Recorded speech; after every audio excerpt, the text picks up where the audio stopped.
It is that kind of restraint. It is that kind of sober-minded, sensible, intelligent foreign policy that Obama represents. So I guess what I'm telling you is he's sort of a closet Canadian. Vote for him, for God's sake.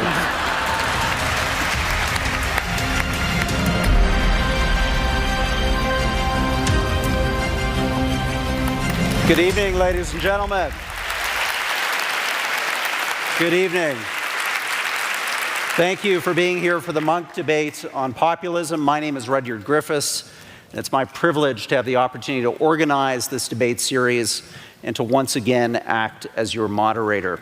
I want to start tonight's proceedings by welcoming the North American-wide television and radio audience tuning into this debate, everywhere from CPAC, Canada's Public Affairs channel, to C-SPAN across the continental United States, to CBC Radio Ideas. A warm hello also to our online audience who's watching this debate right now via our social media partner, Facebook, on Facebook Live, and on the Munk Debate website, www.monkdebates.com. And finally, hello to you, the over 2,800 people and counting who braved some protests tonight to be here in this hall for this important debate on this vital subject. All of us at the Munk Debates thank you for standing up for substantive, serious conversation on the big issues changing our world. Thank you.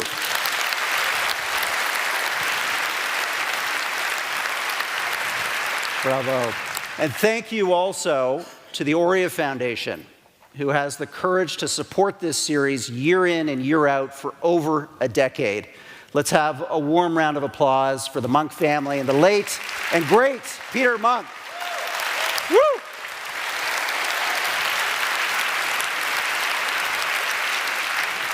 Well, tonight's debate is happening, we all know, just days before these critical midterm elections, and it will tackle one of the most important issues facing the Western world, the rise of populist politics.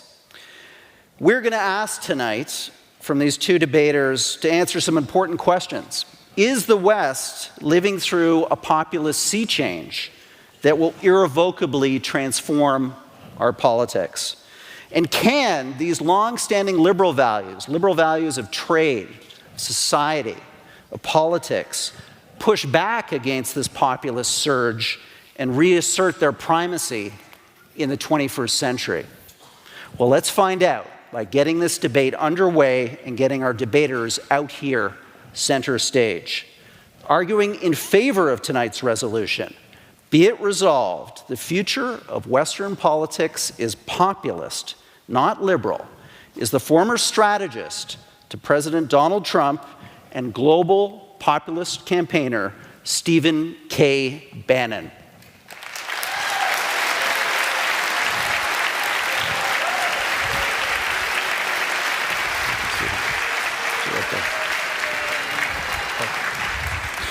Speaking against tonight's motion, be it resolved, the future of Western politics is populist, not liberal, is the best-selling author, Atlantic Magazine's senior editor, and staunch critic of President Trump and populist politics, Toronto's own David Frum.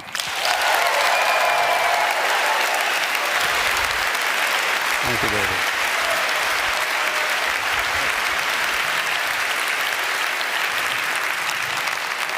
Now, for those of you watching online, we have a rolling poll and hashtag going tonight. That hashtag, and it's trending already, trust me, is #MunkDebate. You can also go on to our website, www.monkdebates.com/vote, and be part of a rolling poll that will assess these debaters' performance and allow you to vote on the resolution. Finally, we have our countdown clock. This is one of my favorite innovations here at the Munk Debates, and debaters, pay attention because this is important. In the final minute or so of each of the different segments of this debate, this audience will see a clock appear on the screens. When that clock reaches 0, join me in a loud round of applause, and that will keep our debaters on their toes and our debate on time. Now, this is going to be fun. This is a little bit of a different experiment tonight for us. We're going to experiment with some live voting on the resolution. All of you received a clicker. I've got mine here somewhere. Let me find it. It looks something like this, okay? So everyone take out their clicker, and we're going to ask you to vote on the resolution. Is populism the future? Can liberal values push back? If you are in favor of the motion, I want you to press A on your clicker. That's A or the number 1. Okay, if you are opposed to the motion, there's no do-overs here, okay? You're going to press B or number 2. You can't vote in the midterm elections, but you can vote right now. So we're going to let those results tabulate a bit. We're going to give people a few minutes.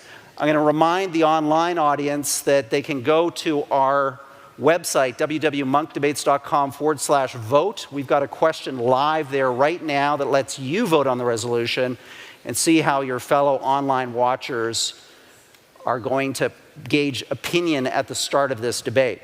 Okay, let's close that question. We've all had a chance to vote, and let's see the results. What is this audience thinking as it goes into tonight's debate? How is public opinion divided in this room?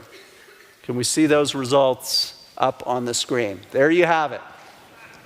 28% of you agree, 72% of you disagree. An interesting start. Now, we're going to ask a second question. We're going to ask right now what your views are as to your own state of mind. Are you likely to change your opinion over the course of this debate? Could you hear something on stage that could cause you to switch your vote at the end of tonight? So if you think you could change your vote, press the number 1 or the letter A. And if your mind is set, if you're fixed here, if you're coming in with a view and you don't think you're going to get budged from it, press B or number 2. And again, to our online audience, you can do the same thing via our online poll at www.monkdebates.com. I'm going to give a few more moments here for the audience to input their vote. I think everybody has done that. So let's get those results up now. We're going to close that question and show our debaters how much opinion in this hall is in play. Take them a moment to put those numbers up on the screen.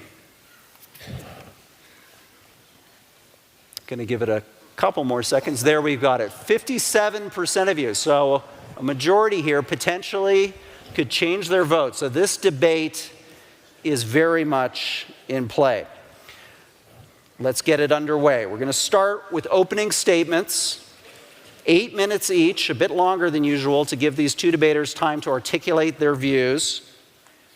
And as per convention, the person speaking in favor of the motion will go first. So Stephen Bannon, I hand the podium over to you. Thank you. I want to thank the people of Toronto, the Monk family, for hosting this, having me tonight, and for the men and women outside who are exercising their freedom of speech rights to protest. It's not a question of whether populism's on the rise and populism's going to be the political future. Only question before us is it going to be populist nationalism or populist socialism? To understand the velocity, the intensity, the depth of the populist revolt on a global basis, we have to go back to the beginning, what Hollywood would call the inciting incident. I want to take you back to September 18th, 2008, Washington, D.C., the Oval Office. I think it's 10 or 11 o'clock in the morning. President Bush, David's...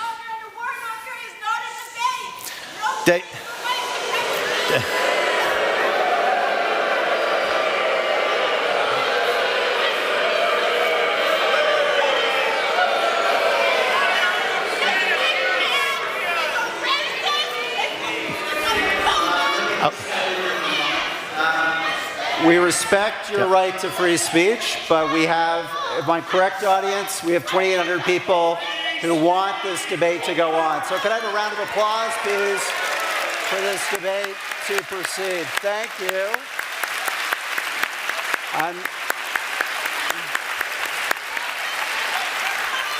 Let's have a loud round of applause. Thank this woman for her free speech rights. We appreciate that. Thank you very much.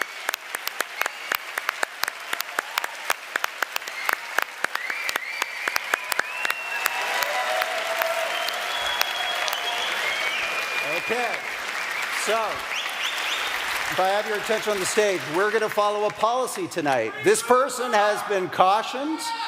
If she does not stop, she will unfortunately be asked to leave this debate. So, Madame, it is your decision. You can stay or you can go. What are we going to do?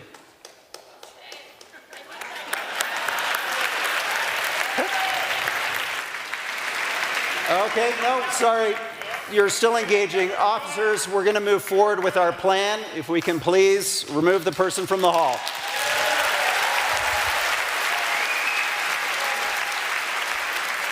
Thank you very much.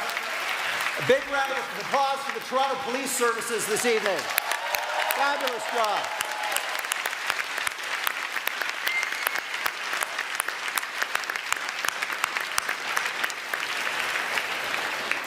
Okay, Stephen, you've got the floor again.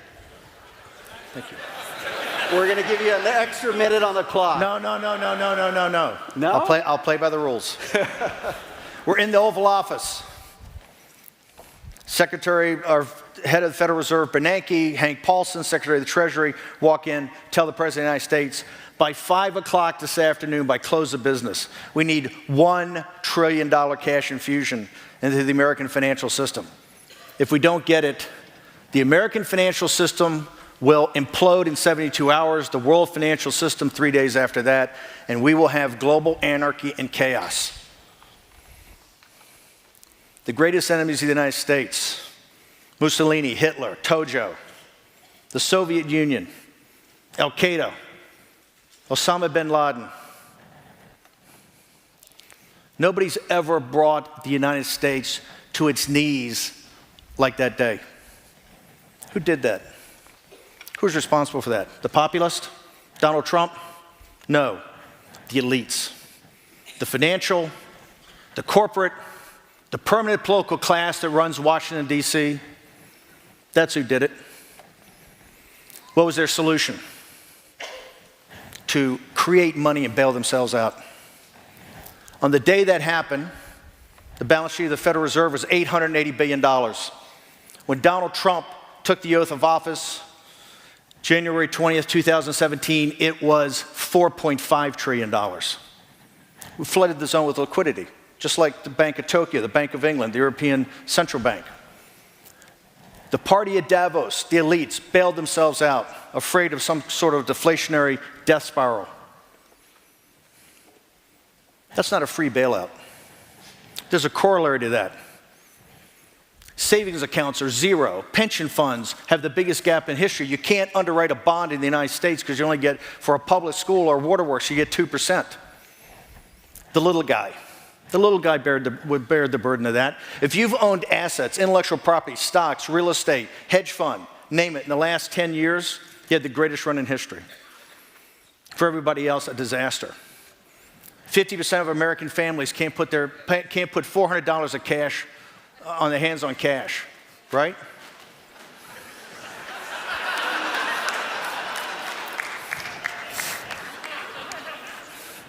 I hate the elites, you got to lay that down there. 60% of our jobs are subsistence jobs. It wasn't Donald Trump, it wasn't the populist. The populist movement, the nationalist movement, is not a cause of that, it's a product of that. Donald Trump's presidency is not a cause of that, it's a product of that. When I stepped into the campaign in mid-August, the central number is not how far he's behind, is that 70% of the American people believe for the first time in our history that the country was in decline and the elites were okay with that. That managed decline was the wave of the future. Whether it's in education, the southern border, China, Korea, Iran, our education, our health system. It was Donald Trump that turned that around. It's the party. This is a very tough crowd. We'll have plenty of time to go through this.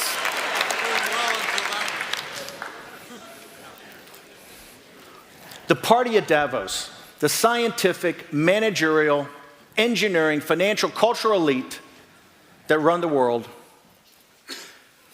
have left a financial wasteland and decoupled from the middle class and the working class throughout the world. That is why Salvini and Orban and Brexit and now Bolsonaro, it shouldn't be lost on you the day Captain Bolsonaro is elected is the day Angela Merkel will leave the stage. Trump's economic nationalism doesn't care about your race, your religion, your ethnicity, your color. Okay. I got a whole night to convert you. I saw the 28%. It doesn't. Doesn't matter your gender, doesn't matter your sexual preference. It matters. I said economic nationalism. Work with me. It cares if you're a citizen. Look at the results. Look at the results today. Lowest black unemployment in history, lowest Hispanic unemployment in 30 years. Wages rising across the board. Manufacturing jobs coming back. The populist nationalist message and its policies are working in the United States, and it's spreading. The revolt in Europe and now in Latin America. And I get contacted every day from Asia, from Africa, from the Middle East. We're at the beginning of a new political revolution, and that is populism. The only question before us, is it going to be a populist nationalism that believes in capitalism and deconstructing the administrative state and giving the little guy a piece of the action and break up this crony capitalism of big corporations and big government? Or is it going to be a Jeremy Corbyn and Bernie Sanders type of populist socialism? Because the party at Davos and the elites have blown too many calls. Too many existential events. The rise of China, the $7 trillion spent on the wars in Iraq and Afghanistan, the deregulation that led to the financial crisis in 2008, how the financial crisis was bailed out, where we are today in this over-leveraged society. Because as you know, most of you in this room that work in finance, we're heading to another financial crisis. That is the question before us. What form of populism? And I hope tonight that the good people in Toronto will listen with open ears as we debate this topic. Thank you very much.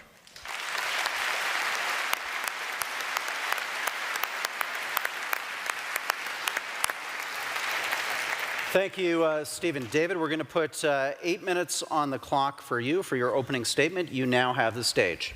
Thank you.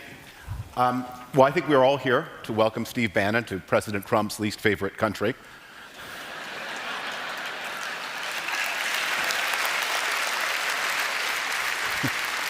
I worry that some of those protesters may have confirmed the idea that Canada does present a pillowcase national security threat.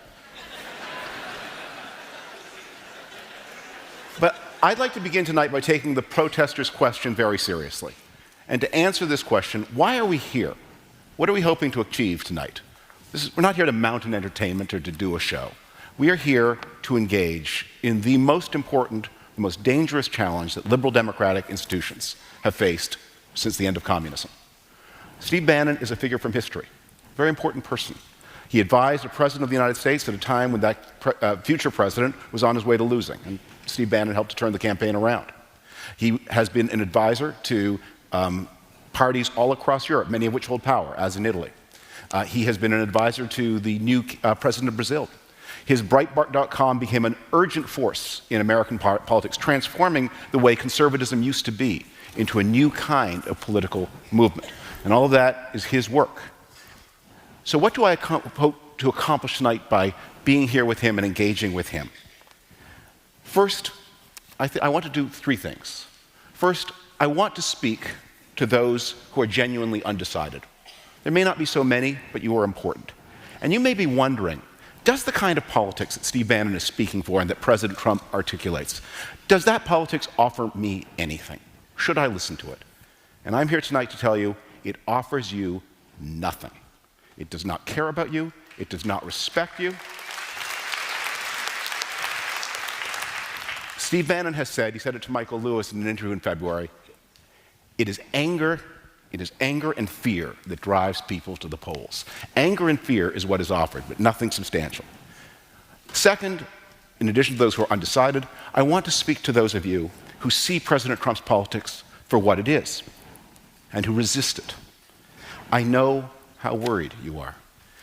I know the fear that many feel. And I stand here to reignite your faith and to speak to your courage. These symbols that many of us wear tonight on our lapels remind us that this is not the first time that democracy has faced thugs and crooks and bullies and would-be dictators and those who seek to build themselves up by tearing others down. This is not the first time that such people have puffed themselves as the wave of the future. They were wrong then, they are wrong now.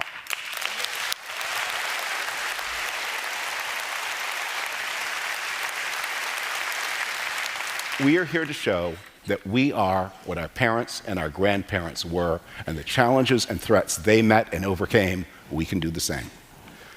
But the last group of people I want to speak to, and maybe this is the most important, I want to speak to those who see Trump politics for what it is and who support it anyway. Many people are excited by the joy of destruction, wrecking things they could never build, smashing things they do not understand. Steve Bannon has talked, is in the quote, of burning everything down. I'm sure he means that metaphorically.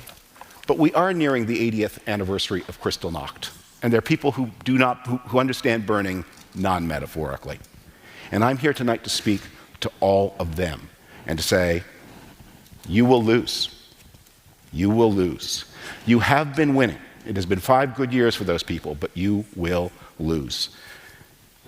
And when you lose, your children will be ashamed of you, and they will disavow you, and the future will not belong to you.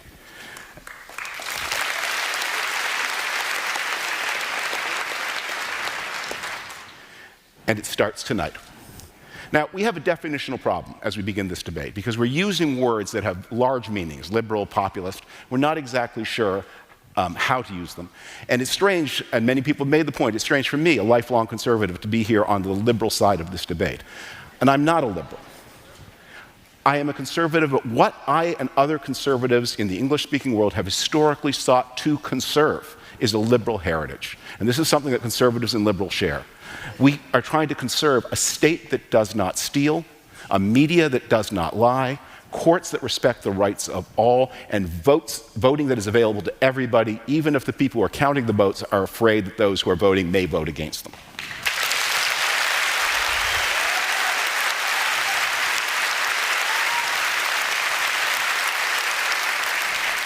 And what is populism? What is populism? It claims to speak for the people, but it always begins by subdividing the people and by saying some among the people, because of their skin or the way they pray or their gender or whom they love or how they conduct themselves or for some other reason, some of the people are not the people, they are those people.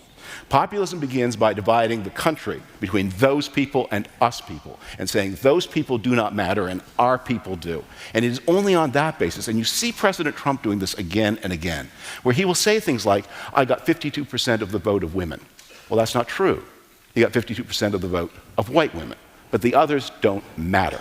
For him, the people is always, always only part of the people. Those who think differently, and those who report on our crooked business deals or our clandestine connections with hostile foreign powers, they are enemies of the people, even though they are exercising the rights that you would think would belong to the people. Why will this populist movement lose? And why will our liberal institutions prevail? And at bottom, it's for one reason, which is this new populism is a scam. It's a lie. It's a fake. It has nothing. Now, I don't mean that just in the sense that so many of its leaders are crooks, although they are. President Trump is a crook. Viktor Orban is a crook. Marine Le Pen is a crook. And I don't mean that in the sense they say things that are not true. I mean they are Viktor Orban is looting Hungary on a post-Soviet scale. Marine Le Pen finances her party with Russian money and by stealing European parliamentary funds. And Donald Trump is running the most unethical administration in American history, enriching himself as he goes.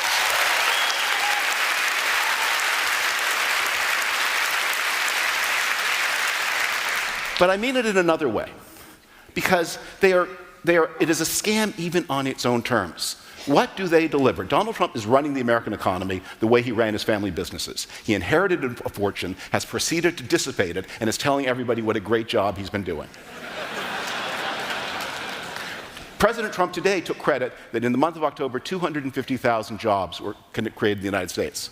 Congratulations, good number. There were 26 months under President Obama where that many jobs were created. And there are 5 months under President Obama when 300,000 jobs were created. It's not Donald Trump's doing, no matter how much he says it is.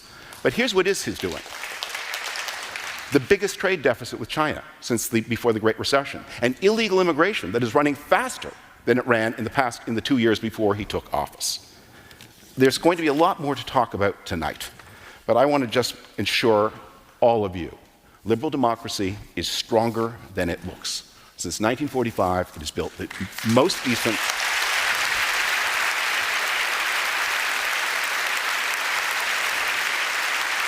best societies ever seen. And the new populism is based on one assumption. Back and forth, your time is at, I'm afraid. So, ladies and gentlemen, we're going to do something a little bit different tonight. We're going to have timed rebuttals here. We're going to let both of these debaters engage with what they've heard in the opening statements and really get this debate underway. We're going to have 2 of these rounds. Stephen, you're up first. We're going to put 3 minutes on the clock for you. You know, this is the oldest trick in the book. Just smear the populist movement. You know, smear the deplorables. You know, Hillary Clinton tried that. We saw how it turned out. David, the reason that Donald Trump and the populist movement rose is because of the administration you worked in, right? You keep talking about the ability to make these decisions and, you know, how great a decision you're making, all these scumbags and thieves that are in the populist movement. The reason you don't like it today is liberal democracy, and people, you know, the concept of the economists is illiberal democracy. The reason you call it that is because Orban is winning with 70% of the vote. Di Maio and Salvini are winning with 2/3 of the vote. Captain Bolsonaro wins with 55% of the vote. Donald Trump wins with over 300 electoral votes.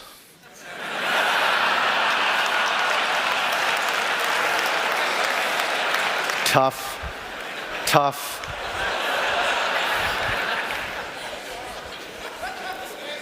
In the watch of President Bush, we saw the inexorable rise of China and was told there was the second law of thermodynamics. Right? They were going to become a liberal democracy and a free market capitalist. And we watched the beginning process of the deindustrialization of the United States, shipping all the manufacturing jobs over there. If you read J.D. Vance's Hillbilly Elegies, the great sociological study of the deplorables, it shows you a direct correlation between the factories that left, the jobs that went with it, and the opioid crisis. They took away people's self-worth and dignity. The second was the great decisions and the $7 trillion. That's Brown University, Watson Center. That's not Breitbart. That's their analysis of what it costs on these wars that we still haven't won and are still in 17 years later. What, 10,000 dead, 40 or 50,000 combat casualties, and $7 trillion spent. And the last is the financial debacle on their watch. You know, it's pretty easy to sit here with all these highfalutin terms and how racist. The populist movement is not racist. Look at the economic benefits that are coming through President Trump's policy. And if you believe for a second his thing about Obama, he didn't understand the math between $880 billion and $4.5 trillion. It's pretty easy to create things when you're flooding the zone with capital and destroying the basics of the Judeo-Christian West family, which is saving. You cannot save anymore. You don't have a pension plan. That is all the work of the great elites of the permanent political class that look at the populist movement as a bunch of racist, nativist xenophobes. Well, it's not. It's the backbone. They're the backbone of our country, the most decent people on earth. Here in Canada, you're built upon the same building blocks of the little guy, of the little person. What do you call it? For the common good?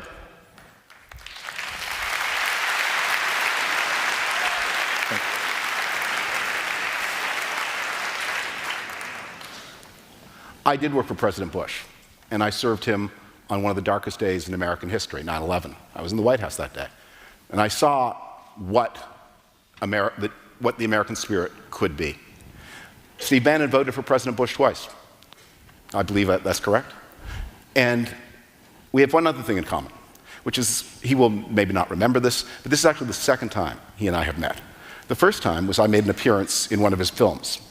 That was about 10 years ago. I got a call from a friend of mine. There was this Wall Street banker who was setting up a new career as a Hollywood producer.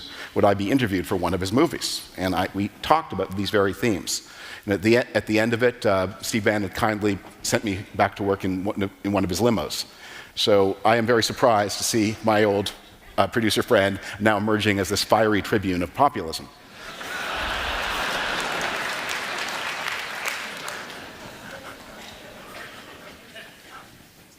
But it is absolutely true that liberal democracy is in trouble now because of the failures that have happened in the past, because of the financial crisis, and because of lost wars or unsuccessful wars. And it was true that liberal democracy in the 1930s got into trouble because of mistakes that were made.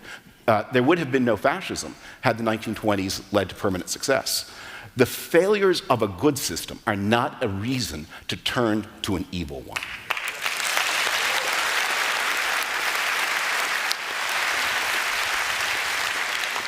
We have to renew and repair.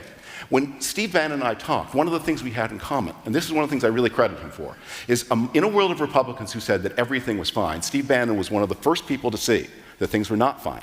And we saw the same thing. We saw the stress that was happening to middle-class incomes.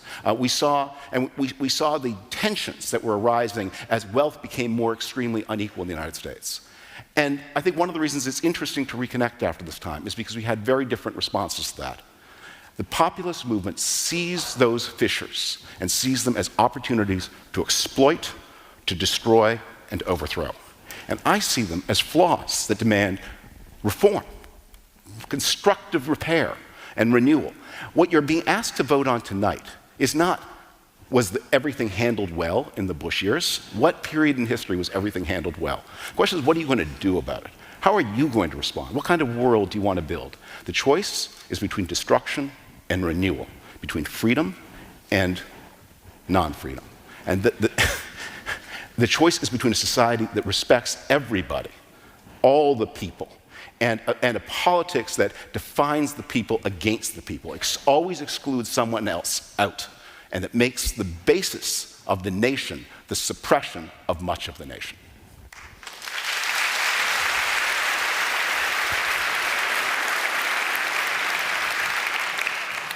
David Frum needs no introduction. He's one of the most significant public intellectuals in the United States, and particularly the conservative movement. And yes, I reached out to him when I made a film about the financial crisis because I needed his intelligence, I needed his perspective, I needed his wisdom. It's a very high priority for me and others in the populist movement to convert people like David Frum to our cause. We're not trying to stop elections. We're going to win elections. We love elections because we're going to win. Victory begets victory. We're not saying don't have elections. We're the true anti-fascists. Fascism looks to worship the state. The Trump movement has three things: economic nationalism, American first national security policy, and deconstruction of the administrative state.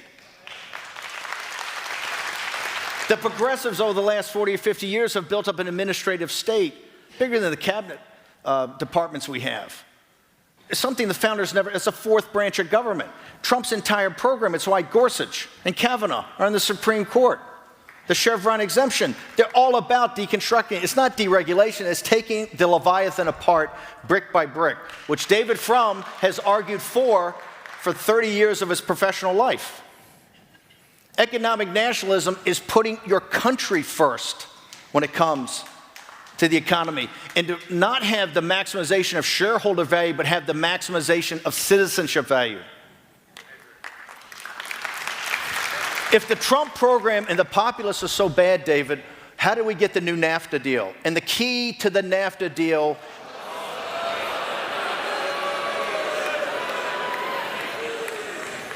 I forgot I'm in Toronto. It's to create a geostrategic manufacturing base that will counter East Asia and not allow Mexico to China to game the system through Mexico. The benefits of this, as you see the supply chains, you see the EU and Japan and Korea have bilateral deals with us, are going to be enormous. It's going to bring our manufacturing. It's like the original NAFTA when Canada's economy went up 10 times because the manufacturing it took from the US. You're going to see the supply chain start to come back. Reasonable men can disagree. The American First national security policy is to the rules-based international order is on the backs of the deplorables. It's their sons and daughters in the Hindu Kush, in the South China Sea, on the 38th parallel. That network of commercial relationships, capital markets, trade deals, from Europe to the Persian Gulf to the South China Sea to Northwest Pacific, President Trump is trying to reinforce that. Make NATO work. Make the Gulf Emirates work. Have free navigation in the South China Sea. And make our allies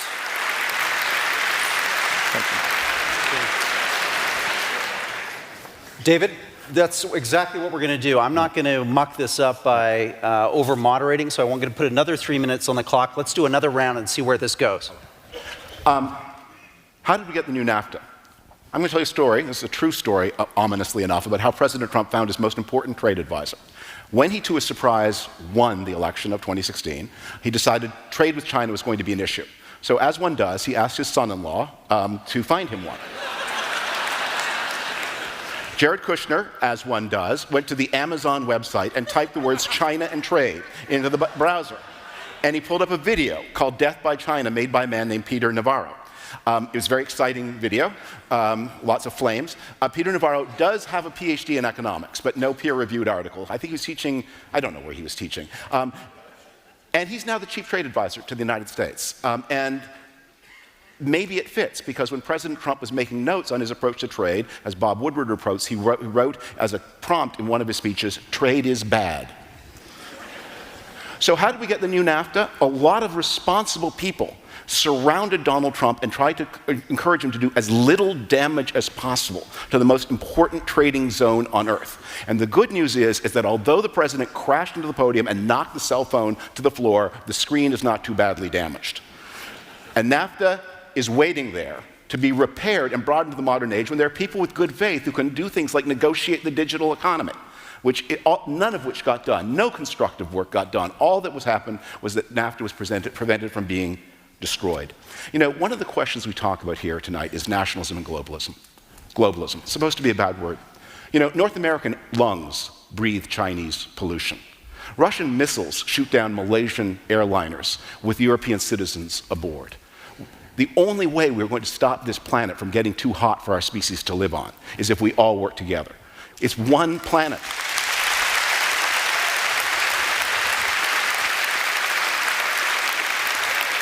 We love our countries. Only through countries can we exercise our democracy. But we work together with friends and partners. How did Donald Trump get NAFTA? By bullying people, not by treating them as partners. He's never been able to negotiate a win-win deal in his business career. So Canada and Mexico are less powerful than the United States. And in the past, America always said, even though that was true, obviously, we can work cooperatively together. But this idea of America first, or Hungary first, or France first, or Germany first, it gets progressively less attractive, doesn't it, as we name the other countries who are going to put themselves first. We left that behind to say, we are going to build a community of democratic nations who understand that, of course, there are clashing interests that have to be worked out, but we are stronger always when we work cooperatively, and that we can build peace and prosperity. That's a liberal idea. In the truest sense, Because the thing we've been arguing about for 200 years is the relationship of human beings one of domination and oppression or one of potential fruitful cooperation? And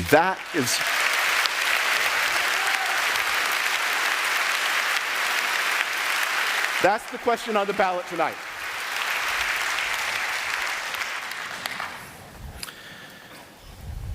In the populist nationalist movement in Europe, as I've gone around and met the leaders, and I'm not an advisor to these individuals. I've set up a group called the Movement to be kind of hopefully the interconnective tissue that can help them focus on the European parliamentary elections next year.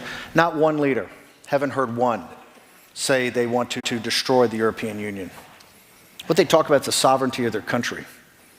They want their countries back, and they want their countries to be sovereign entities. And they want their citizens to be empowered and not to kind of report to these transnational entities that have no accountability. The ECB and the EU. They want to make the European Union, not the United States of Europe, where Italy's like South Carolina and France is Georgia.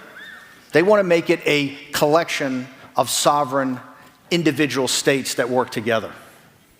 Why is that so hard, and why is that demonized?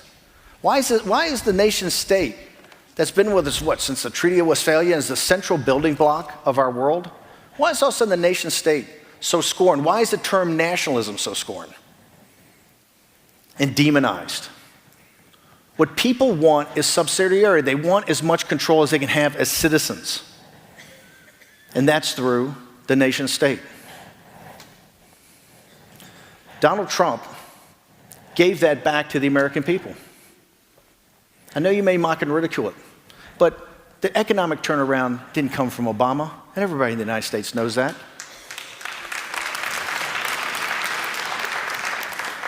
The most progressive president in the United States, and he can't defend this, flooded the zone and bailed out the elite in our country. We have socialism in the United States for the very wealthy and the very poor, and a brutal form of Darwinian capitalism for everybody else. The devil catch the hindmost. That's what the future entails if we don't get this right in Trump's administration and further administrations.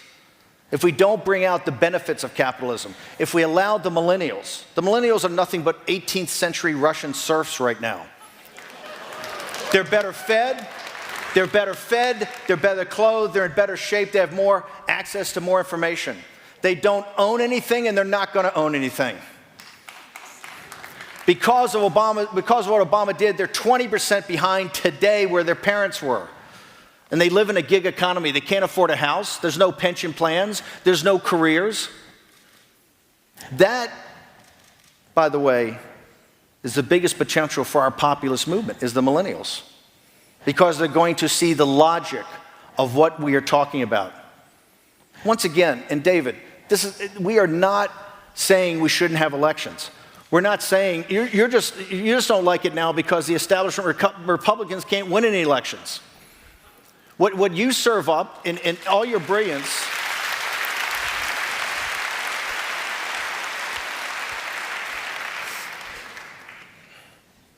Oh my Lord, did they bring me to Toronto to defend the Obama economic record?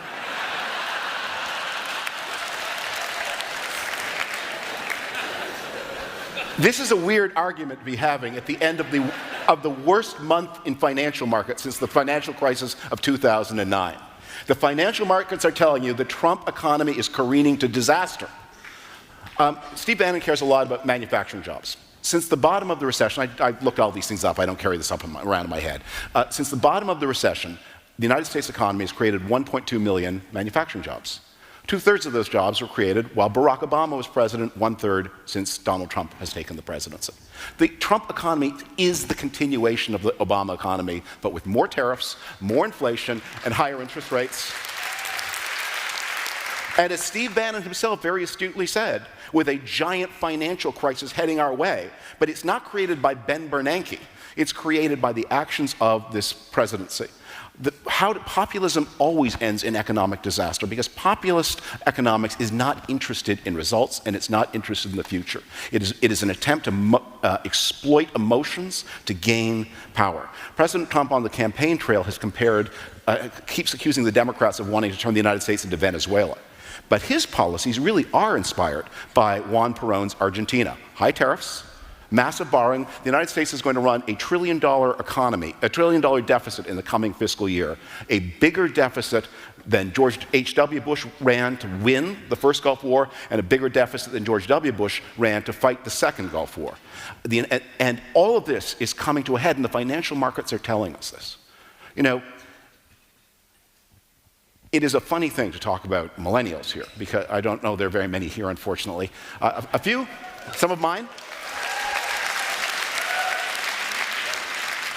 They're unpersuaded. They're unpersuaded. They're unmobilized.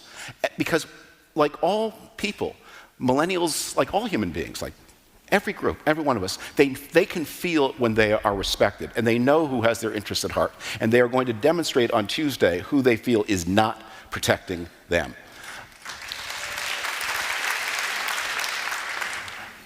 But this debate involves them in another way, because what we're really arguing about is not who's right or wrong. Although, of course, I'm right. We're arguing about to whom does the future belong, because it's possible to be right and still to lose. But the future belongs to my side of the argument, because the future only belongs to those who care about it. The future does not belong to those who immolate the future in order to achieve a temporary advantage. That is the policy of the Trump administration, and that's what all of these high inflation, high tariff parties across Europe are. They don't know what they want to do, they only know who they hate. And hate doesn't build.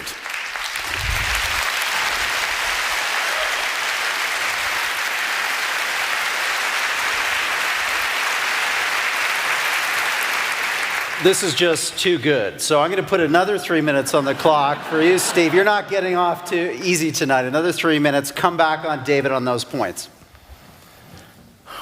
You know, this is the whole thing, the other smear, which I never thought David would stoop to, given my esteem for him as a public intellectual. This whole thing about hate. You know, Donald Trump, when he won, he's supposed to hate Muslims, right? Supposed to hate, be an Islamophobe.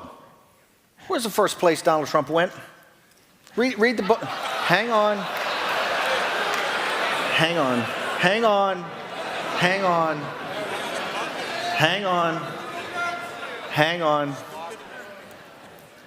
It was to bring, bear with me.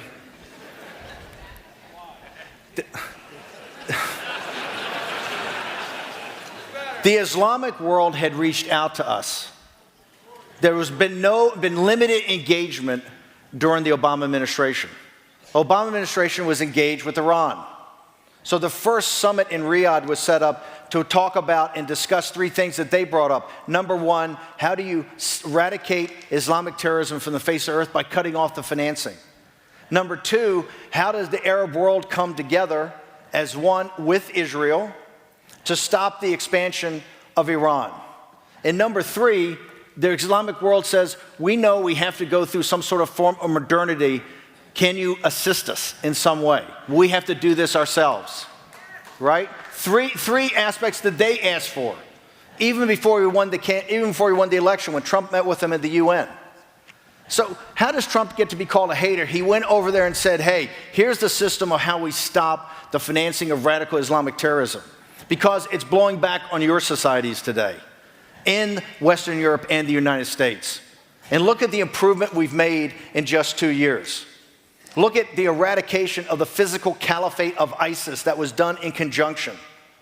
Remember, in 2014, ISIS had 8 million people under slavery. They had, oil wells. They were taxing people. That was Trump coming together with the Muslim world to destroy it.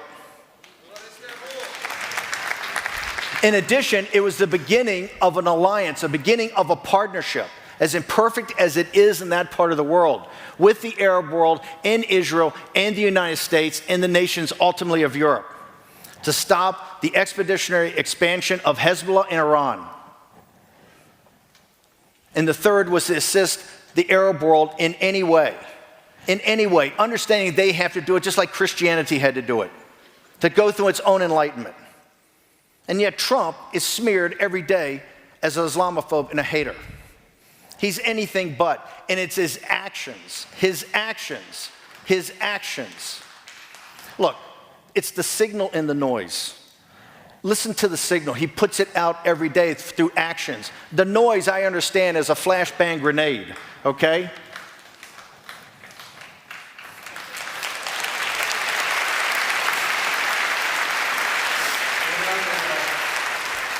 You guys have been superb. You've practically made me irrelevant in this debate, and that's a sign of a great debate when the moderator doesn't have to step in. But I want to just cover off, because I'm conscious of our time, I want to cover off a couple questions that I know are on people's minds watching online in this audience.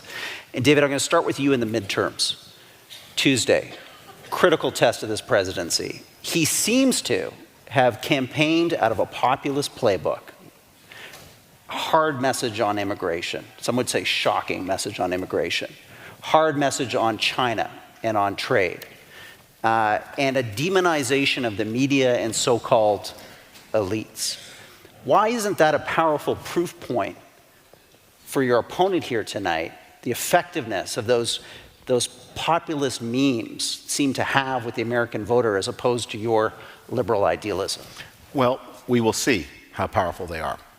But I think Donald Trump is president, not because just of those notes, but because of something else he did. And Steve Bannon was there, and this was very clever, which is Donald Trump campaigned in 2016 as the one Republican who would respect and protect Americans' health insurance. He gave an interview in September to Dr. Oz. That's a program that probably a lot of people in this room and the dreaded elites do not watch, but it's watched by a lot of people. 80% of his audience has a household income of less than $30,000 a year.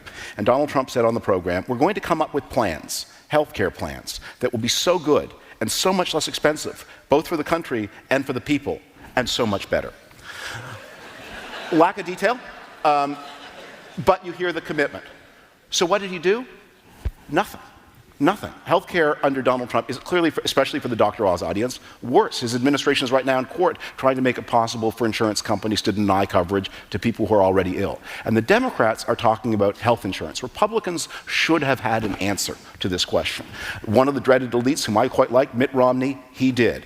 And he actually got a larger share of the popular vote than Donald Trump. But the ball didn't bounce right for him in the Electoral College, and so this job was left for Barack Obama to do. But that is going to be a pounding, because though the people who we are supposedly here to protect, the people that if we actually are concerned for them and are not just using them, they need a health system that works for them, and Donald Trump has blown it up. Stephen, it comes to you on a midterm question also. You've said it, this is a critical test of your guy, of this president. If he does not maintain both houses, his presidency is in real danger, according to you. Yep. That's the end of his populist movement. That's the end of your populist icon. We're just in the top of the first inning on populism. This is a critical test, there's no doubt about it. I think if you look at what's going to happen, I believe we will hold the Senate, and I think it's a complete dogfight for the House, and we'll see. If we lose the House of Representatives, I've told you, and I've seen David talking on TV, the Trump program will grind to a halt. There's no doubt about that. But remember, we understand it's a process. Both Brexit and 2016 are inextricably linked. Look at Brexit 2 years later. They're no closer to a deal than they first started, right? Because the establishment wasn't just going to pat the British workers on the head and say, what a great idea, why don't you just leave the EU? Just like with Donald Trump, they're not going to pat him on the head and say, this is fantastic. All your great populist and economic nationalist ideas, why don't you just take the keys and run for it? You're going to have to win election after election after election. And I think the Trump base understands that. I anticipate it's going to turn out. But I want to address one thing with David. We won as a coalition. One of the first things I did was reach out to the Republican establishment in mid-August. We had to win as a coalition, just like the Reagan coalition, where you had, economic conservatives, and you had anti-communists, and you had the religious right. We have the same thing. We have the establishment. We have the populist nationalist movement. We have limited government conservatives. We are a broad coalition. That's what needs to come together to win. In governing, David, we turned immediately to the Republican Party, our partner in that victory, who said, we've got it. Give us the keys on health care. We've been working on this for 7 years. The entire debacle on health care in that first year was 100% the Republican establishment. It turns out they didn't really have an idea about health care, okay? The same thing with taxes. Remember, we were going to start with the border adjustable tax that Paul Ryan had worked for 7 years on. In 90 days, that got blown up, and we had to do the tax plan we had, of which, by the way, I argued, as many as you know, to read the Wall Street Journal, in the Oval Office for a 44% tax rate of people that make over $5 million a year. And I was blown up. I was blown up by the progressive Democrats that were in the administration, the Wall Street guys who forced in the big tax cuts, of which President Trump has now realized, I think, was not actually the best thing to do. That's why he brought the middle-class tax cut last week. It did, you know, it takes a while. He's getting his sea legs. You don't start day one. David, do you want to jump in on this point? Sea legs. I think that's a great segue to bring some Frum into this conversation. The best defense of Donald Trump is the job's just too hard for him.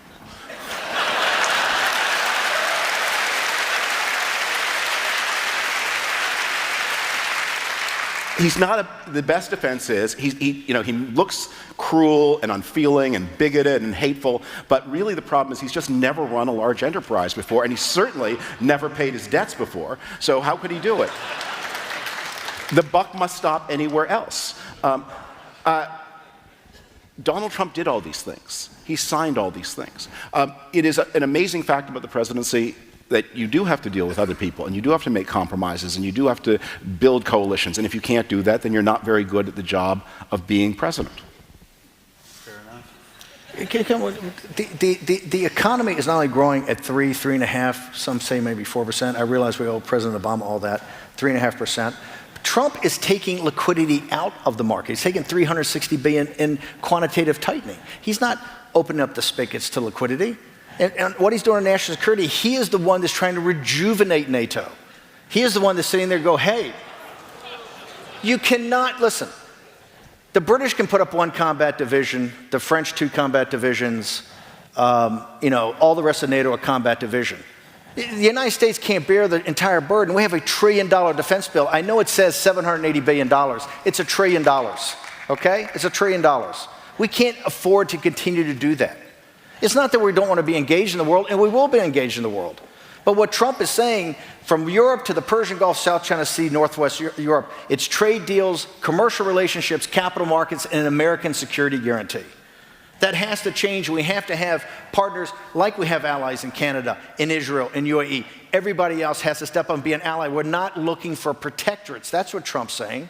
I haven't seen one, and David, we can get into this. I haven't seen, and I don't want the discussion of populism to devolve to about Trump's presidency. I haven't seen a bad decision from Trump yet. When we talk about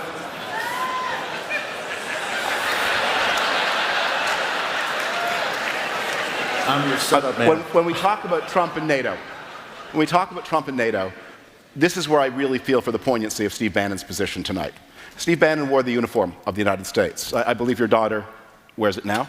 Yeah, she's 101st Airborne.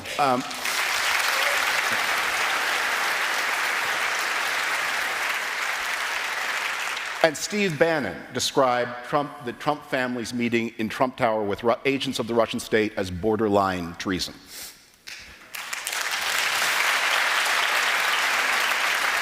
So I accept that you believe in America's defense relationship with its traditional allies, but your president does not, and his family does not, and they are selling the United States. David, do you disagree, though? Let's talk about NATO, because this is about American first national security. Donald Trump is trying to save that alliance. What he's saying is people have to put in 2% of GDP, right? You just can't continue on like this. When we first stepped in, we put a $30 billion supplemental just because of operational readiness. The entire German defense budget is not more than $30 billion. We're not looking for protectors, and that's what Trump's saying. Trump is more engaged in the Persian Gulf. He's more engaged in the South China Sea. He's more engaged in the Northwest Pacific. He's more engaged in NATO than any president in living memory. But he's doing it in a way to say, hey, we can't bear the entire burden anymore. We just can't. The deplorables, it's all on their shoulders. It's their kids and their money. And it's come time that we're not looking to be an empire. We're not an imperial power. We're a revolutionary power. If the suggestion, Thanks, Mom.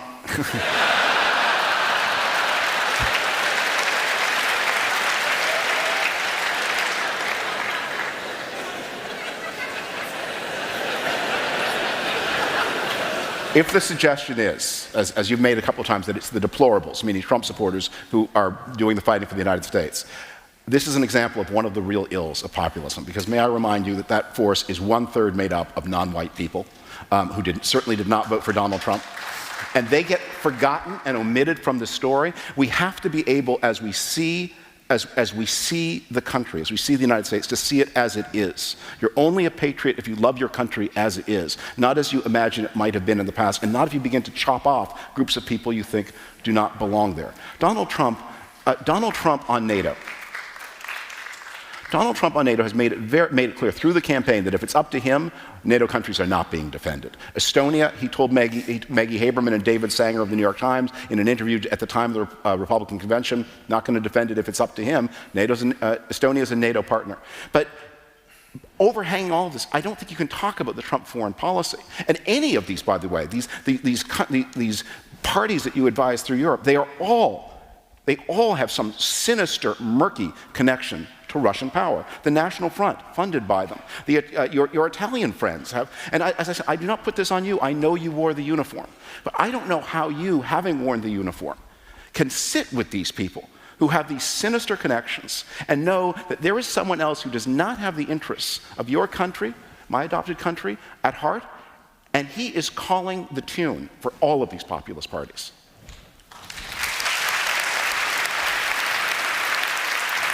I want to return to Russia in a second, but I want to talk about the first one. My daughter, when she had her last command, she's back at West Point where she's on the staff. I think she had 15 non-commissioned officers, all of them African-American or Hispanic, right? I think something like 1/3 or 40% of the United States Army today is made up of African-Americans alone. Donald Trump understands that. The deplorables understand that. Remember, one of the focuses we have, that's why black unemployment's so low, Hispanic unemployment's so low. One of the focuses we have as a populist movement is to take 25% of Bernie Sanders' movement, the economic nationalists in that. The focus, and I've said this from day one, it's to get 1/3 to 40% of the African-American vote and 1/3 to 40% of the Hispanic vote, the working class and the middle class. That realignment with the Trump base will give us a governing majority for 50 years. It'll be like 1932. 1.8 million African Americans that voted for Barack Obama did not vote for Hillary Clinton. Now, they weren't prepared to vote for Donald Trump. And I think you're going to see the same thing. I mean, they may not be prepared to vote for Donald Trump now, but it's a process. I think that the Democratic Party is going to be in complete shock on Tuesday about the turnout of the African American vote. And I think the Hispanic vote. If Donald Trump and his Republican Party, as it's been remade, not the McCain Party, not the Bush Party, not the party I believed in, if they believed that African Americans were going to vote for them, they would allow them to vote rather than bending heaven and earth to stop them.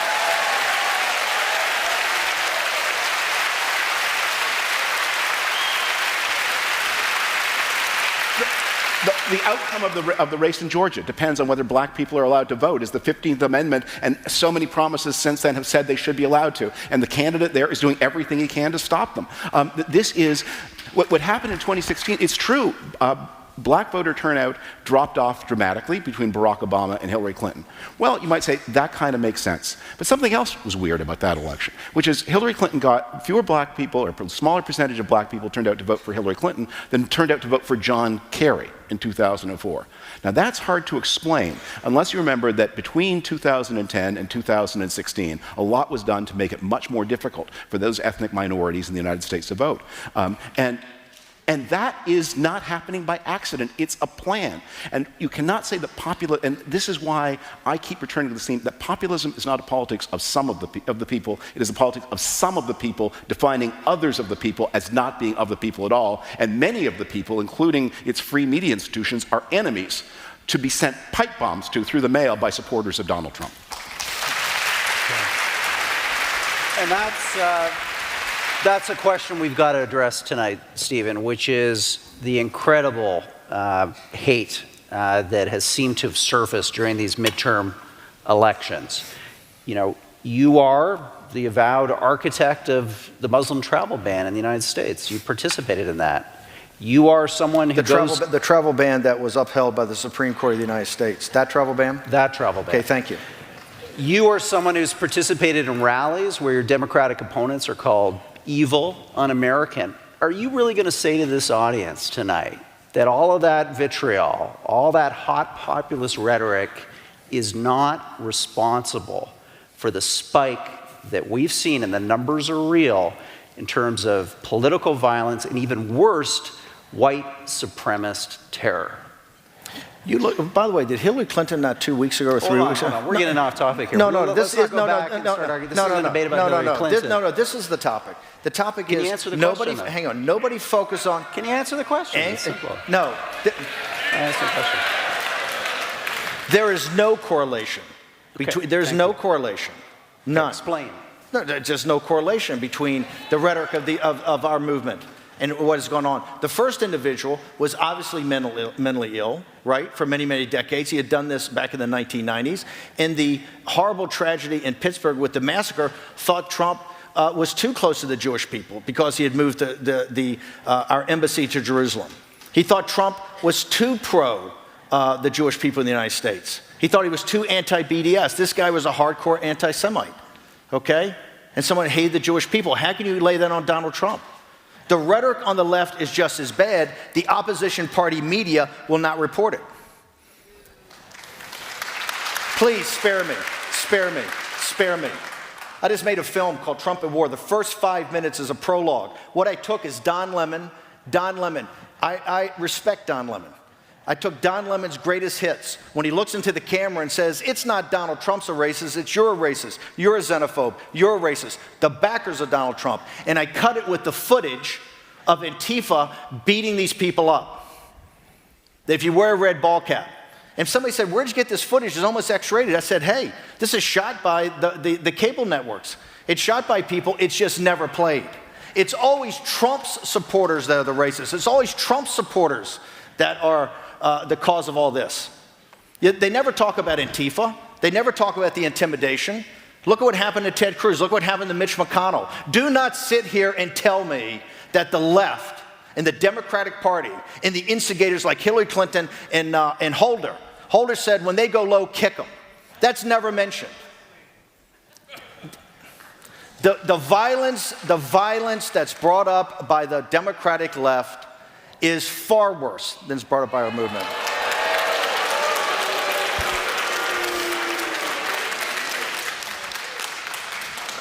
A few minutes ago this evening, Steve Bannon said that when you're assessing President Trump, you have to distinguish the signals from the noise, the things he does from the things he says. So I wrote Words for a President, and one of the things I learned was that what a president says is what a president does. Now, obviously, President Trump is in no way accountable for that terrible crime in Pittsburgh. Obviously. What he is accountable for is what he didn't do decently afterwards.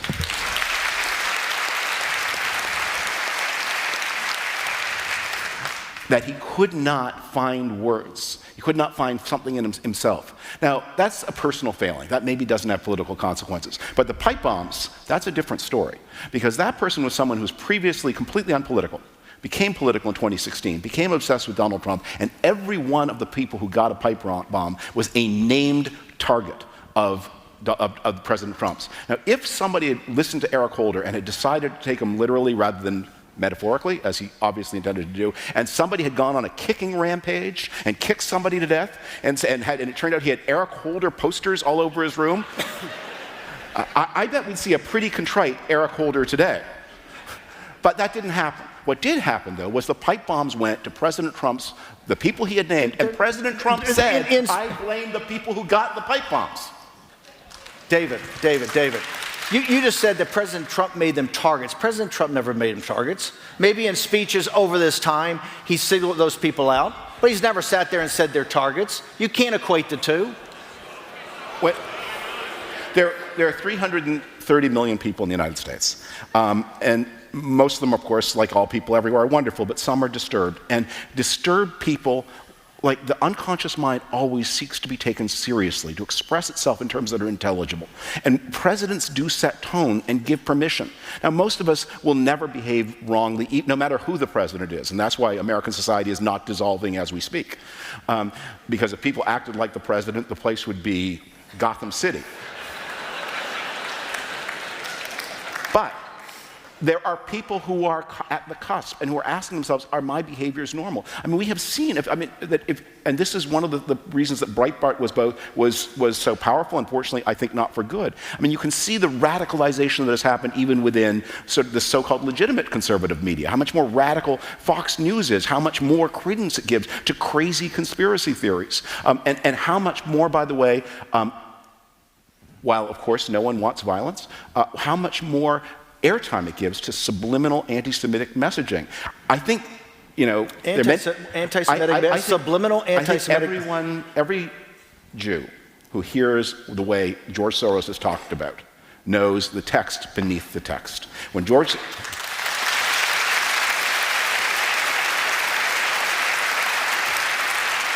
And I think, in a way, I can't, of course, put myself completely in the person's shoes, but try to imagine how must it hear to be to black people, or to Mexican Americans, or to Asian Americans, and members of any other group. When you hear this barrage, and you hear something that seems like, oh, we're just talking about this one shadowy mastermind, a plutocratic person who bends the world to his will through his monetary conspiracy. Not everybody else, just this one person. We all hear it, and we know what it is meant. And it has resonance through history, and we feel endangered. And to be conscious of the time. Can I respond to this? Yeah, are you going to respond to it? And then, George, hold on a second. We're going to respond to that, just so the audience knows where we're going, and then we're going to go to closing statements. Okay. So we're having such a good time. I thought we'd engage some more. Well, let's waive our clothing statements and still have combat. George Soros, I said in the New York Times the other day, George Soros is demonized because he's effective, not because he's Jewish. And he's been very proud of how effective he's been. I kind of model myself and my NGOs on George Soros. That's how effective he's been in Europe and the United States. And he has not been shy about bragging about that over the last 10 years, of what he's done, how much money he's put to work. He's been incredibly effective. In that regard, he is a role model on his effectiveness. But as I said the other day, when you're that out there, I've got security all the time, and I'm a grundoon. It's the admissions price. It's the admissions price when you're dealing in this type of environment. It's the admissions price. And this is not about George Soros being Jewish. It's just like globalists. It's not some dog whistle for. It's not about the Illuminati or the Jesuits or the Freemasons or the protocols of the elders of Zion. Okay, the party at Davos. This is the thing. There's no conspiracy. It's in your face. It's in your face every day. Look at the op-ed that was written, the anonymous op-ed that was written about President Trump, this kind of rolling coup in his administration. They're quite proud of the establishment Republican who said, we're the steady state. That's what it is. There's no hidden conspiracy, and there's certainly no subliminal. The commercial that they rip on President Trump was written by myself and Stephen Miller. Stephen Miller's Jewish. There was nothing any code words about that. It was off a Hillary Clinton speech. And this is the thing that the acid that's dropped on Trump every day about this, to try to delegitimize him as a president. He has not been delegitimized. He has not. This is the nullification project, David, that started from the moment he won. The establishment rejected him. They considered him a clown. They considered us clowns. An island of misfit toys that kind of, ran this campaign and at least reached out to working people and said, yes, your concerns are our concerns. That's why we won Michigan. That's why we won Wisconsin. That's why we won Ohio. It wasn't Trump that didn't use Barack Obama, right, to go to places like Iowa where he had won in landslides before, or Ohio or these other districts. That was Hillary Clinton's campaign. This thing of the total demonization, I understand how he's triggered people. That's why we may lose the House. The left, the Time's Up movement, the resistance, and the Tom Steyer movement. I disagree with their ideology. I admire their grit and determination because they understood something that David and the Republican establishment did not get. That Donald Trump is a transformative president and a historic figure. He's going to be in your lives 10, 20 in 30 years from now. That's a Kafkaesque novel, isn't it? It is. And it's just not about the judges and the 140 federal judges in appellate court that are going to go to 200, that are all going to be Federalist Society and textualists and originalists and deconstruct the administrative state. It's what he's doing from a legislative point of view. Trump is, and that's why do you think the left has been out there like the Tea Party? Why do they think they've been out there since April and May, doing the hard work of politics, knocking on doors? You know why? They know they have to stop him on Tuesday or he's going to get further in their lives. They understand he's transformative. They understand he's an historical president, and it's just going to keep on. Okay, closing statements. We're going to put 5 minutes on the clock for you, David, and then Stephen, as per custom, you get the last word. I appreciate my promotion to the Republican establishment. Maybe that'll help me get a reservation at the Trump Hotel, where the lobbyists and the members of Congress gather to eat overpriced steaks and put the money directly into the president's pocket. That seems to me pretty much where the Republican establishment is today. If Donald Trump and the Republicans lose on Tuesday, and if they lose badly, it's not going to be because of the left, whatever that means. It's not because of the 50 Antifa black mask guys who roam around the United States breaking windows and committing mayhem, most of whom are probably paid police informers. Donald Trump is going to lose because a lot of people who voted Republican in every election since 1984, especially women, are going to say, enough. This is not me. This is not America.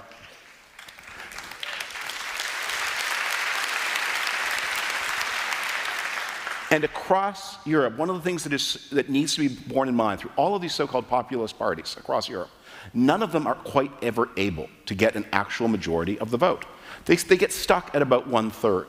And the secret of their power is not democracy, not to win elections, but to manipulate the political process, to manipulate the media process, to break institutions, to take over courts, to corrupt media, in order to exert power in anti-democratic ways. And that is indeed what Donald Trump has been doing in the United States, slowly corroding institutions. He is not a popular figure. Populism is not popular. Populism is the art of subdividing the country and excluding much of the nation from the rest of the nation in order to justify the authority of some.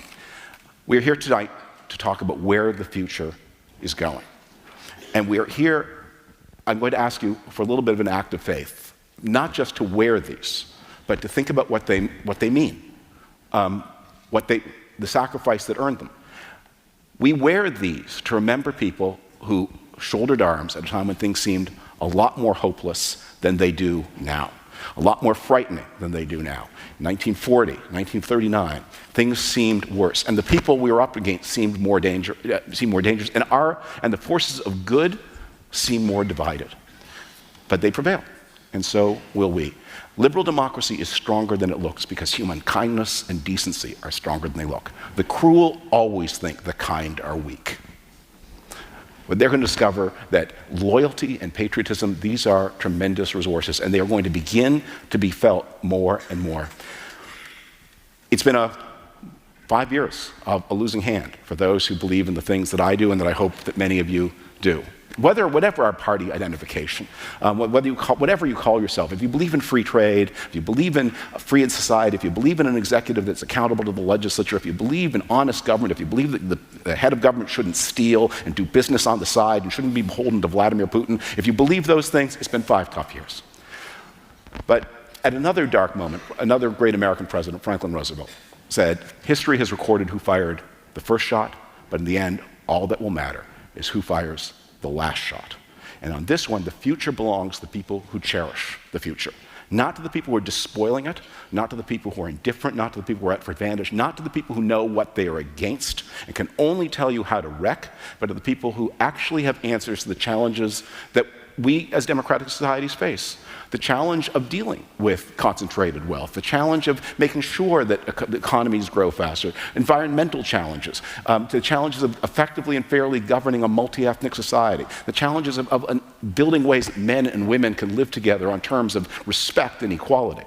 Those challenges, the people have answers to them.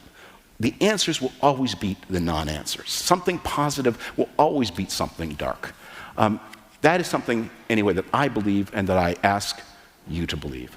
I think we are going to see, when all of this is done, that the people who have done the right thing will be able to look back on their records with pride. And the people who have done the wrong thing will not. And that the answers tonight on the other side of this aisle are heading to something that George Bush, for whom I worked so memorably, called history's graveyard of discarded lies.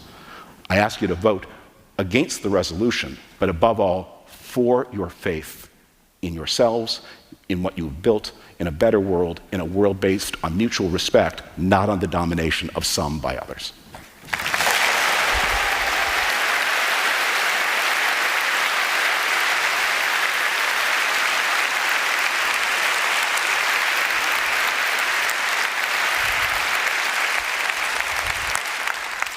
That was very good, David, and irrelevant. President Trump identified himself as a nationalist the other day, right? And the media went to a complete meltdown. Judge President Trump and this populist movement, and the populist movement worldwide, judged by their actions. Hold them accountable. We're not perfect. People are trying to figure this out as they go, but I will tell you one thing. The little guy, this is about the little guy versus the elites. The little guy identifies with that, whether it's in Hungary, whether it's in Italy, whether it's in Brazil, whether it's in the United States of America. The future obviously belongs to populism. It's only going to be defined by, is it left-wing populism or conservative and right-wing populism? Is it about deconstructing the administrative state and opening up the power of capitalism? Or is it going to be about more state intervention in your entire life? Because that is going to be the future. The battle going forward in the United States is against the Bernie Sanders and the Cory Bookers and Elizabeth Warren and that aspect of the Democratic Party that grows in strength every day, the resistance. That's the reality. The rest of it's just happy talk. The other thing, don't look beyond the smears, the signal and the noise. Look at the signal. Look at the actions. Look how they're bringing people in. Look how this populist movement will reach out and take the economic nationalist and the Bernie Sanders movement. Look how we will go and accommodate and bring in a third of the African American vote in our country, something the Republican Party for decades and decades and decades talked about and never did. Look at right now, I think it's 40%, the poll today, 40% of Hispanics agree with what President Trump's doing on the border because they understand they bear the burden of the solutions of that. I'm not saying President Trump's perfect. He wouldn't say he's perfect. He's a very imperfect instrument. He might not say he's an imperfect instrument, but I can understand David's frustration. I can understand the angst. You know, as one of the senior public intellectuals and leaders of the Bush administration, the traditional public, the Republican Party, look at the 16 people that ran against President Trump in 2016, or the 14. They were a flower of a generation of donor money, of heritage, of AEI, of Cato, of Paul Singer, of the Kochs, of all of it. And look at the quality of the people. Jeb Bush and Marco Rubio, Governor Christie, Ted Cruz, Rand Paul, every vertical had its best person. It was the strongest field in the history of the Republican Party. And Donald Trump cut through that like a sift through grass, right? Why? Because he talked about trade. He talked about this radical idea, a radical idea of free trade, particularly when you're going against a totalitarian, mercantilist society like China. He talked about the deindustrialization of our country. He talked about where people's lives are. He talked about what mattered. That's why he won. That's why he won the Republican primary, and that's why he beat Hillary Clinton. Our whole thing was to compare and contrast. You're the tribune of the people, and she is the guardian of a corrupt and incompetent elite, a permanent political class.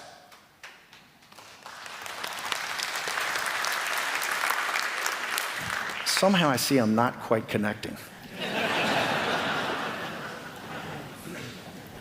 This is the future.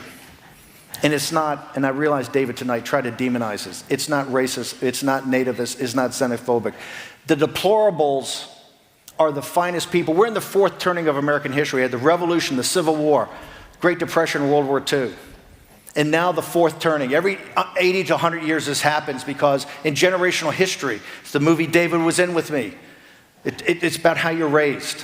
how you raise the generation. We're in the great fourth turning. In the next 10, 15, or 20 years, the United States is going to be, we're either going to be the country we're bequeathed or going to be something totally different. And the backbone of our country, we're not an idea. America's not an idea, it's a nation.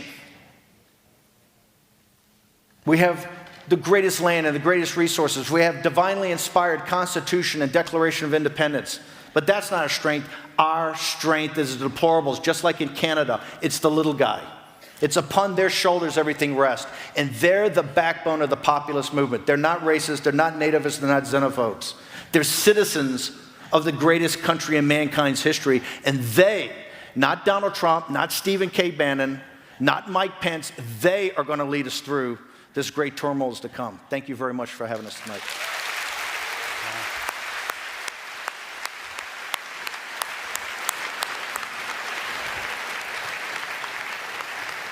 Well, ladies and gentlemen, absolutely superb debate tonight. And I want to start with a few thank yous. First, thank you to this audience on behalf of both of the debaters on the stage. You were engaged, you were civil to the most part, but more importantly, I think we've done something tonight. We've showed that Toronto is capable of coming together to discuss difficult, contentious ideas in a way that informs and engages all of us. So bravo to the Monk community. And next, I think we owe our debaters a big thank you. Let's hear it. That was superb, guys.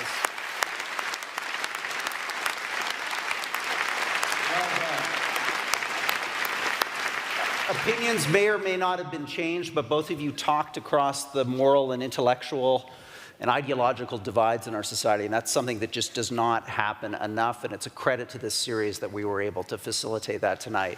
So thank you, both of you. Two final people, because this was a challenging debate for everybody. Two people or organizations I want to single out. First, the Roy Thompson Hall Corporation.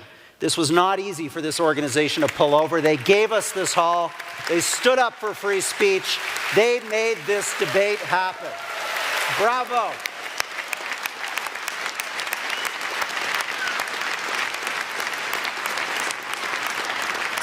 And finally, it just goes without saying that unfortunately there was a demonstration tonight. I understand possibly even one police officer was injured.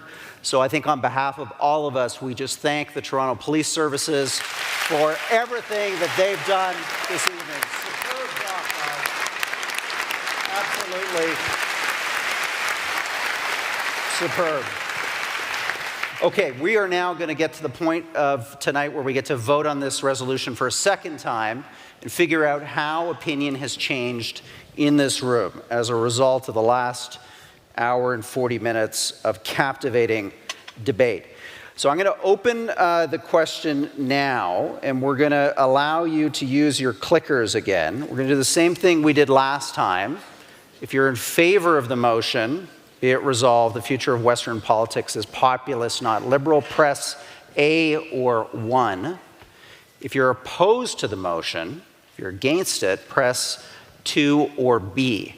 While those votes are tabulating, let's just remind ourselves of where opinion in this hall started at the beginning of tonight's debate. If we can get those numbers up on the screen to see where we all started off. I think it was 28% in favor of the motion, 72% opposed, but we'll get those numbers up in a moment. And then we had a fairly large group of you in this hall that said that you could change your mind. I think slightly over 50% of people thought they could change their mind. So let's close the second vote on the resolution now. We're going to give it a few moments to that to tabulate, and then we're going to find out a really important live vote at this moment. How has opinion shifted in this hall? Can we see those results now?